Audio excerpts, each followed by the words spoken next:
Hello friends, आज के इस वीडियो में हम लोग जानेंगे कि एक डिसमिल में कितना धूर होता है। इसको देखिए हम लोग बिल्कुल आसानी से समझेंगे। देखिए आपको पहले से पता होगा कि एक डिसमिल ज़मीन कितना होता है। देखिए मैं आपको समझा देता हूँ। एक डिसमिल जो ज़मीन होता है, अगर लंबाई की बात करें तो अगर देखिए आप लंबाई लेते हैं 30 फीट, तो आपको देखिए चौड़ाई लेना होगा 14.5 फीट। अगर देखिए एग्जैक्ट मान की बात करें तो 14.52 फीट होता है। यानी देखिए इतना लंबाई और इतना चौड़ाई का कोई भी प्लॉट है तो वह एक डिसमिल ज़मीन होगा।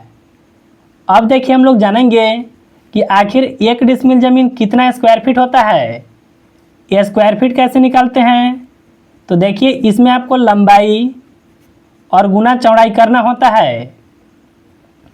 लंबाई यहाँ पर देखिए 30 फीट है ना, तो यहाँ पर लिखेंगे 30 को।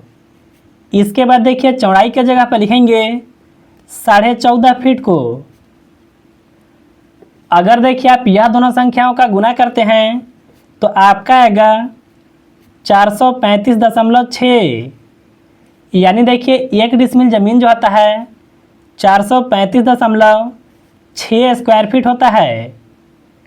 इसको देखिए आप स्क्वायर फीट कह सकते हैं या फिर हिंदी में वर्ग फीट कहते हैं। अब देखिए हम लोग समझेंगे कि एक धुर कितना होता है। देखिए एक बात आपको सबसे पहले समझना होगा, डिसमिल का मान जो होता है वह सभी जगह पर सेम होता है, लेकिन देखिए जो धुर का मान है वह अलग अलग जगहों पर अलग अलग होता है। एक धुर जमीन को समझने से पहले सबसे पहले आपको लगी को समझना होगा। लगी कहने का मतलब है यह है मापक।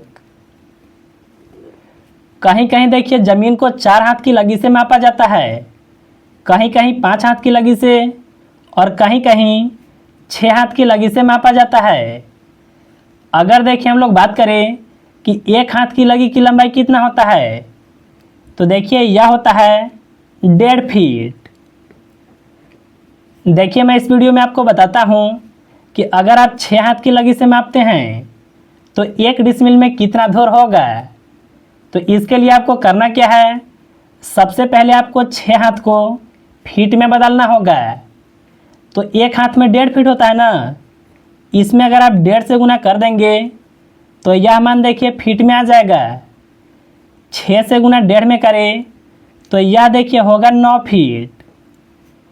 अब देखिए यहाँ पर आप समझिएगा 9 फीट का मापक आया ना।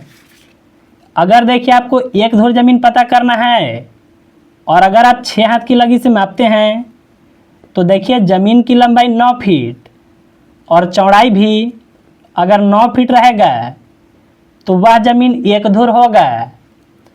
अब देखिए हम लोग यहाँ पर यह पता करेंगे कि एक धुर ज़मीन कितना स्क्वायर फीट होता है। तो इसमें भी देखिए हम लोग लंबाई गुना चौड़ाई करेंगे। देखिए 9 में गुना 9 से करें, यह होगा 81। यानी देखिए एक धुर जमीन जो होगा वह 81 स्क्वायर फीट होगा। देखिए हम लोग को पता करना था कि एक डिसमिल में कितना धुर होता है। आपको देखिए यहाँ पर पता है एक डिसमिल ज़मीन 435.6 स्क्वायर फीट होता है। तो आपको देखिए 435.6 में यहाँ पर जो एक धुर का मान आया है इससे भाग लगाना होगा। तो चलिए हम लोग इसमें 81 से भाग को लगाते हैं। अगर देखिए इसका भाग लगाएंगे तो आपका आएगा 5.37। यानी देखिए एक डिसमिल ज़मीन में इतना धुर होगा। यह देखिए जो भी हिसाब है यह है 6 हाथ की लगी से। एक बात देखिए यहाँ पर और भी आप समझ लीजिए, धुर से ही डिसाइड होता है कठा का मान। इसीलिए देखिए कठा का मान जो होता है वह भी अलग अलग जगहों पर अलग अलग होता है। अगर देखिए आपको यह पता करना है कि 6 हाथ की लगी से एक कठा में कितना स्क्वायर फीट होगा, तो देखिए 20 धुर रहने पर एक कठा होता है। तो एक धुर का मान 81 स्क्वायर फीट है ना। अगर देखिए आप 81 में गुना 20 से कर देते हैं तो आपका आ जाएगा 1 कट्ठा का मान स्क्वायर फीट में, इसका गुना करने पर होगा 1620। यानी अगर आप 6 हाथ की लगी से मापते हैं तो 1 कट्ठा में कितना स्क्वायर फीट होगा, वह देखिए 1620 होगा। यह है 1 कट्ठा का मान। अब देखिए यहाँ से आप यह भी पता कर सकते हैं कि 1 बीघा में कितना स्क्वायर फीट होगा। आपको पता होगा 20 कट्ठा रहने पर 1 बीघा होता है। तो देखिए 1 कट्ठा का मान इतना है ना, इसमें अगर आप 20 से गुना कर देते हैं तो आपका 1 बीघा का मान आ जाएगा। इसमें अगर आप देखिए 20 से गुना करते हैं यानी 1620 में, तो आपका आएगा 32,400। यानी देखिए 32,400 स्क्वायर फीट रहेगा, तो यह हो जाएगा 1 बीघा। तो देखिए एक बात इसमें आपको ध्यान में रखना होगा, जो भी कट्ठा और बीघा का मान होता है वह लगी पर डिपेंड करता है। और देखिए अलग अलग जगहों पर कट्ठा का मान अलग अलग होता है और बीघा का मान भी अलग अलग होता है, क्योंकि देखिए इन दोनों का मान लगी पर डिपेंड करता है। लेकिन देखिए इसमें आपको एक बात ध्यान में रखना होगा, डिसमिल का मान हमेशा फिक्स होता है।